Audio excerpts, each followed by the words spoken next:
This video will go over how to set up PTZ Tour on the local interface of an Elite DVR. Let's get started. First, you want to right click and select PTZ, and select the arrow to the right, and then select aux config. Now in here you have your presets, so go ahead and create a number and then select set, so that's preset 1. And now I move the camera, now I'm creating preset 2. Okay, so for this example we just have 2 presets.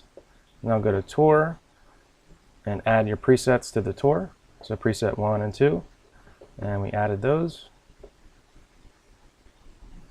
And now head and select number 1 for the tour and select tour, and that'll call your tour. And that's how you set up PTZ Tour on the local interface of an Elite recorder.